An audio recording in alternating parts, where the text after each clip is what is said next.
I'm terrified of the deep ocean, but I have an obsession with the idea of colossal sea creatures lurking in the watery depths.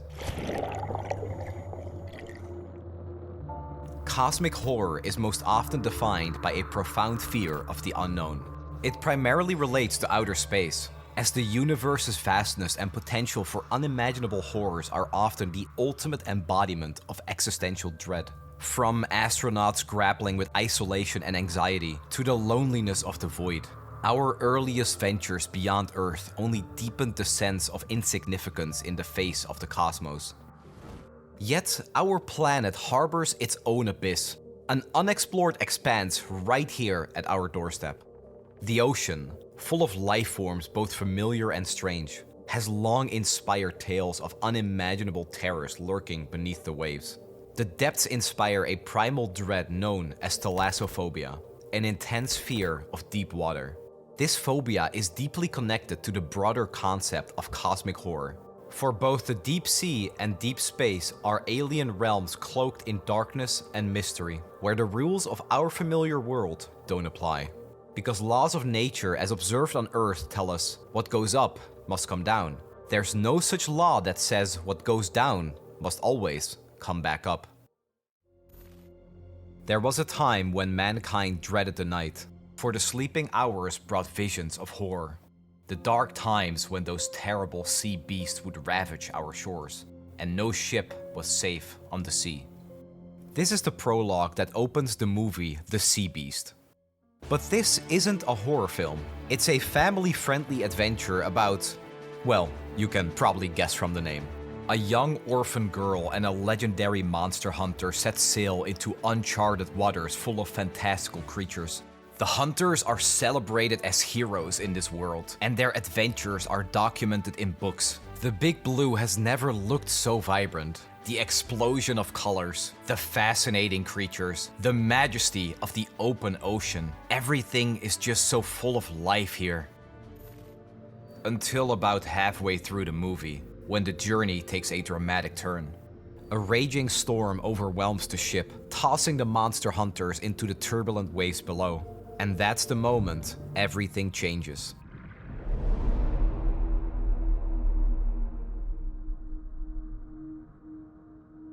This scene triggered every phobia I didn't even know I had.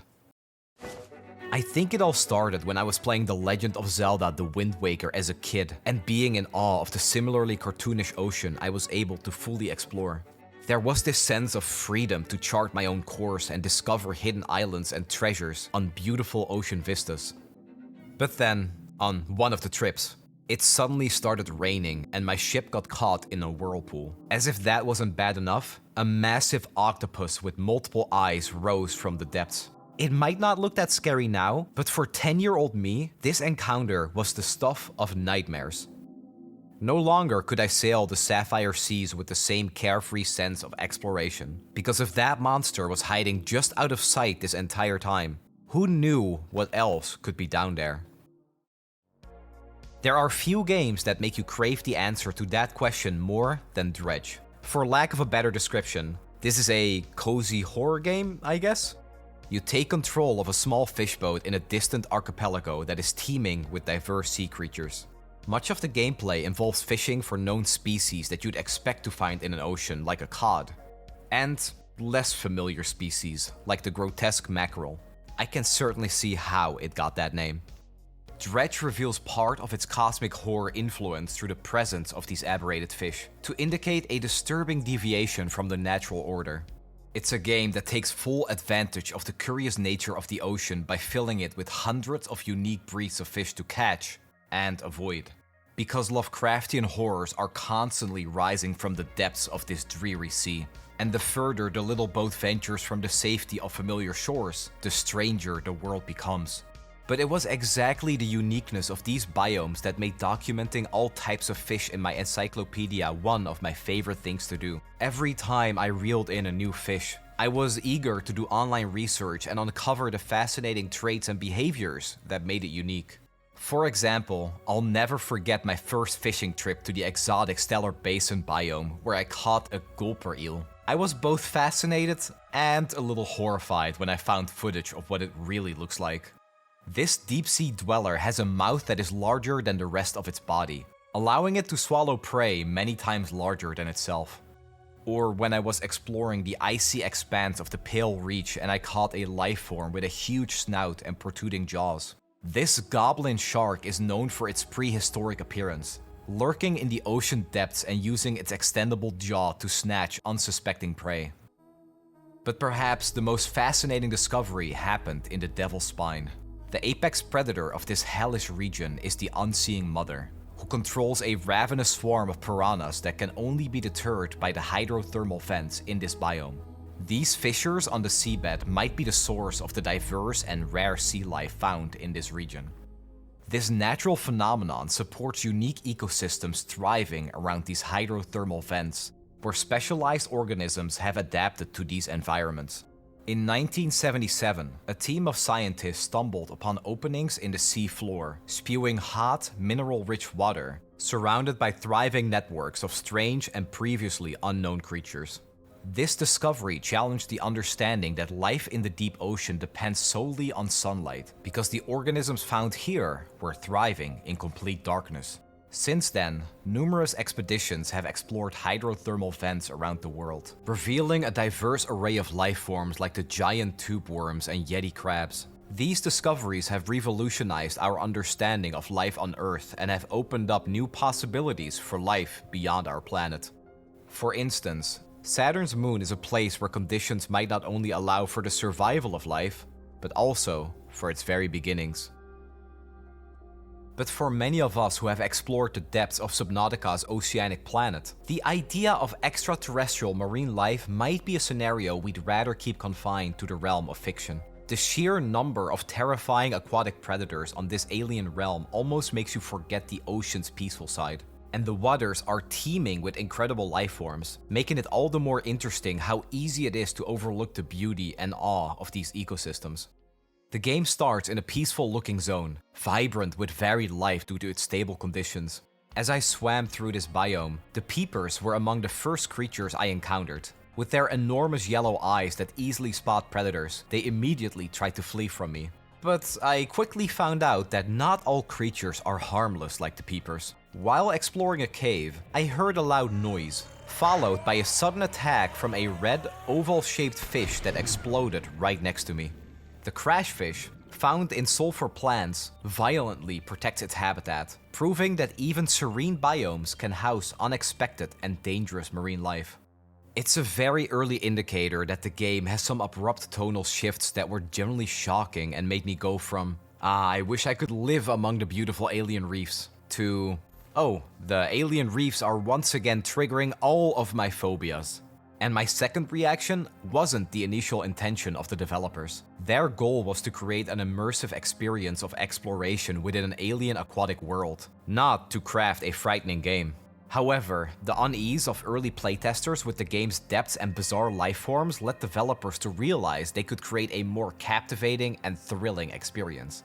This is how Subnautica manages to weave elements of cosmic horror into its design. The sheer vastness of the ocean creates an overwhelming feeling of mystery. Venturing further into the unknown, there's always a constant sense of lurking danger, never knowing what strange or aggressive creature might emerge from the darkness. The creeping fear stems not from the moment a dangerous monster appears, but from the constant awareness that they inhabit the same waters. From enormous leviathans patrolling the depths to bioluminescent flora pulsating with an eerie glow. The otherworldly nature of these creatures and landscapes defies our usual understanding of biology. And worse than that, you're isolated and in the middle of alien territory. It's easy to forget that these worlds are not meant for us, because on land, you're in society. In the water, you're in the food chain. And the game Silt drops you into the heart of the ocean's food chain, taking place in a two-dimensional black and white void. Much of Silt's gameplay involves navigating through waters as a diver that strangely never needs to restock on oxygen. Silt is unsettling, not just because of its eerie art and atmosphere, but also the constant threat of strange and grotesque sea creatures lurking in the shadows. The short game starts with the diver who appears to be chained to the ocean floor, where the most intriguing gameplay mechanic emerges. a way to become part of the ecosystem through the diver's ability to possess various sea creatures. This power is showcased immediately by taking control of a nearby piranha, utilizing its sharp teeth to break free from the chains. Exploring the underwater areas requires strategically swapping between diverse life forms, carefully timing the transfer of consciousness to navigate hostile environments. Every fish has a distinct specialized ability that ensures its survival. The sturdy blockhead can charge an attack to destroy walls, the agile arrowfish can swim extremely fast, and the electric eel can use, electricity. But I think the best part isn't overcoming environmental obstacles, but using smaller creatures to outsmart bigger ones. By possessing a school of fish, you can infuse them with a deadly poison, sacrificing them to the big monster blocking your path. Or you can manipulate the food chain without the possession ability, luring a smaller predator to its doom in the jaws of a large bobbit worm. The monochrome waters of silt might give the impression that the deep sea is an abyss of ink that obscures all light. But in reality, the ocean depths can actually be a light show? That deserves a closer look. This vibrant spectacle where creatures glow and flash isn't created from rays of sunlight filtering down. This is bioluminescence, a language of light spoken by the denizens of the deep. The sheer existence of this natural phenomenon makes a compelling case for the beauty of the deep ocean. While rare on land, bioluminescence is incredibly common in the ocean. It's estimated that 76% of ocean animals are capable of producing their own light. But glowing colors are not just a spectacle. It's a tool for hunting, for defense, for communication, and even for finding love. Take the anglerfish, for example. By dangling a glowing lure, it attracts unsuspecting prey right to its gaping jaws. The vampire squid, on the other hand, releases a bioluminescent cloud to confuse predators and make a swift getaway. The variety of bioluminescent displays is as diverse as the creatures themselves. Some emit a steady glow, others flash intermittently, and some can even change color. From the ethereal blue of jellyfish to the fiery red of certain shrimp, the deep sea is like an underwater disco that's far more sophisticated than any human nightclub. But let's take a step back and be realistic. When looking out at the ocean, you're thinking the same thing that I'm thinking. There's a leviathan lurking in those depths right there. I've spent enough time with Subnautica to know that if I venture too far, I'll eventually hear this sound.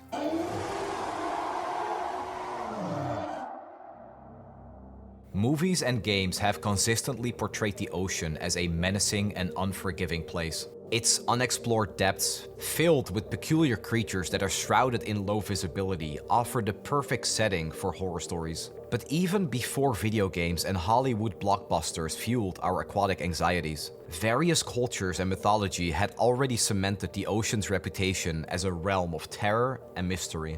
Greek mythology had Poseidon as the god of the sea, whose anger could unleash devastating storms and tsunamis. Jormungandr, or the world serpent, is a colossal sea serpent that encircles the world in Norse mythology. The immense size and power of this creature symbolize the vastness and unpredictability of the ocean. Japanese myth warned of the sea spirit Umibozu, often depicted as a bald-headed humanoid, said to capsize ships and drown sailors. The stories are grim, serving as warnings to remind civilizations of the importance of respecting the ocean's power. It seems that even our ancestors understood that death at sea often came in the most horrific form. Slow and alone. I don't think I've ever seen a world that makes you feel more alone than the one in Full Fathom. A game where you pilot a deteriorating undersea vessel as it drifts through grim waters. Well, deteriorating might be an understatement, as everything is constantly breaking down. Leaks spring up and flood the submarine's interior, engines ignite in flames, and a constant fear that something might be outside, hiding in the gloom, makes underwater life one of constant dread. Of course, the reality is that something is out there in the murky depths, and the only hope for survival and repairing your life vessel is to brave the darkness and scavenge for supplies. Leaving the submarine reveals an ecosystem of unfamiliar and horrifying creatures that roam the depths. This is the world we see after descending further. A submerged civilization as a reminder of the disaster that flooded this world. Even passing by one of the many underwater neighborhoods, you can see figures that appear almost human, as if they were going about their daily lives and were abruptly extinguished by the rising waters. Full Fathom delves into several specific fears that fall under the umbrella of Thalassophobia, like submechanophobia, the fear of submerged man-made objects, and megalohydrothalassophobia, the fear of large sea creatures or objects found in deep water. The more unsettling structures and creatures you come across, the more these phobias become ingrained in your psyche, perhaps even triggering them in those who were previously unaffected, now part of a world swallowed by the merciless ocean. One of the scariest games I have ever played uses a concept that is similar to Full Fathom, confining you to yet another decaying submarine as it ventures into the deepest parts of the ocean. Iron Lung follows an event known as the Quiet Rapture. All stars and habitable planets in the universe vanished without explanation, and to ensure humanity's survival, you embark on an expedition to a desolate moon that has formed an expansive ocean of human blood. Now that we're here, I think it's safe to admit that the green waters of Full Fathom weren't actually all that scary compared to a blood ocean. Due to pressure and depth of the ocean, the main hatch and windows have been welded shut, leaving you reliant on a basic radar system with a beeping alarm when you get too close to a wall. The only way to see what's outside is the submarine's camera system. Pushing the button triggers a brief delay to photograph what's currently in front of the submarine. The expedition starts with images of structures that are difficult to explain. Is this a collection of stones and some strange pipe-like configuration? Not much later, ominous sounds start coming from just outside of the submarine, but when you push the button to take a picture, there's nothing there. The submarine arrives at this vast open area, but the radar... Just like last time, the photograph reveals nothing but the empty ocean floor of the blood moon. With each click of the camera, the photographs grow increasingly disturbing until...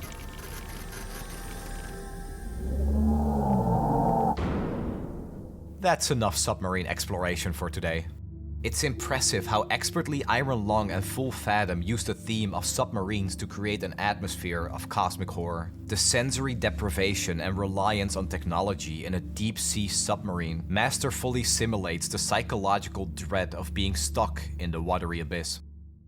But the game SOMA takes being stranded on the ocean floor one step further. The world has been devastated by a comet impact, and the crew of the underwater research facility Pathos 2 unexpectedly became the last people to exist on Earth. Unfortunately, this sprawling complex at the bottom of the ocean quickly fell into a state of disrepair. You mysteriously awaken in this facility after undergoing an experimental brain scan, but the corridors of the lab are eerily silent except for the sputtering machinery. A walk through the lab reveals rooms cluttered with debris and the remnants of experiments gone wrong. Until eventually, you come across a robot that seems to be stuck. The robot seems to think he's human. Are you human? Shit, did my body give it away? I try hard to stay a mystery. Yeah, I'm human. Are you? And unfortunately, the only way to progress is by disconnecting the power that keeps the robot alive. This moment inflicts a level of dread that is hard to put into words. SOMA forces you to make decisions that question the nature of consciousness, identity, and what it means to be human. You know, the kind of deeply philosophical questions that are scarier than the actual monsters on the screen. The true horror inside the Pathos 2 facility stems from this existential crisis it keeps presenting. However, there are moments where the only way to progress requires traversing from one underwater site to another, with the only path leading through the abyssal plane. The first underwater journey begins in relative peacefulness, guided by flickering lanterns and a robot companion that lights the way. But gradually, unease starts to creep in as you descend deeper. The The destination is a place named the Abyss that can only be reached by using a massive elevator that takes almost 8 in-game minutes to reach the bottom. If you had asked me about the duration while playing, I'd likely tell you that it took a grueling 30 minutes, as the anxious descent downwards felt like an eternity. The world grows darker and even stranger in this place, with multiple warnings of giant squids and anglerfish. Luckily, it seems that the creatures here hate light, so the robot friend acts as both a guide and a safe zone. Until there's a moment where from the darkness, a giant mutated fish attacks. This might be the scariest moment in the entire game. Stranded on the ocean floor, surrounded by unseen leviathans and engulfed by darkness and eerie sounds. One of the most unsettling aspects of the unknown depths is the ominous soundscape. While geologic activity and marine life are mostly recognizable, some sounds remain so loud and alien that they can defy identification. In 1997, a deafening underwater noise was recorded, referred to as the bloop. The sound's origin remained a mystery and sparked theories about giant sea creatures and even underwater civilizations. The online world responded years later by conjuring its own image of the Leviathan responsible for such a powerful noise. This fictional sea creature was simply named, well, the bloop. It is a colossal deep-sea monster that grows up to 250 meters in length. While scientists eventually determined that the real bloop sound was likely caused by an icequake, the fabled bloop continues to thrive in popular culture. Another cryptid that has gained popularity through online videos is El Gran Maha. It has extremely long, sharp teeth and is observed to have 6 wide eyes with a huge mouth. This monstrous creature is close to 700 meters long, doubling the size of the bloop. The talented creator, Borisau Blois, uploaded a video at the start of 2023 about the two beasts finally meeting, while carrying a whole team of drones and hydrophones to document the battle. It's a gruesome depiction of colossal leviathans clashing for dominance over the ocean depths. At the same time, it shows our enduring fascination and primal fear of these underwater giants and how insignificant we seem in comparison to them. If I'm being honest, this 10-minute video captivated me more than most of my trips to the cinema in the last decade. Even the expressiveness of the creatures is remarkable, each movement conveying a sense of life and intent. The bloop exudes anger and desperation, while Gran Maha embodies the unwavering focus of a true predator. But at the end of the day, when impossibly large creatures meet, there's one question everybody is asking: who would win? I guess a question like that is a little deceptive and only matters when viewing the spectacle like a fight in a coliseum. Because in battles between titans on Earth, there are really no winners. Just one inevitable loser: humanity. In the same way, our attempts to conquer the oceans have consistently been humbled by the deep blue's immense power and unpredictable nature. Like the sinking of the Titanic in 1912, resulting in over 1,500 deaths, and the more recent implosion of the Titan submersible in 2023, which tragically killed all 5 people on board. Though separated by a century, these maritime disasters show humanity's persistent vulnerability and lack of control when facing the ocean's might. In the end, the unexplored depths remain an alien world teeming with mysterious creatures and landscapes. Throughout history, this domain has sparked endless speculation about what lurks beneath the surface. Cosmic horror and thalassophobia tap into this deep-rooted fear about the unknown. The ocean's isolation and primal fears, amplified by the helplessness of being alone at sea, create a perfect backdrop for cosmic dread. So long as the deep blue remains shrouded in mystery, the horrors our imagination conjures will continue to live there. Thank you for joining me on this cosmic journey. If you enjoyed this video, please show your support by subscribing, liking, and hitting the bell notification icon so you never miss an exploration. See you in the next video.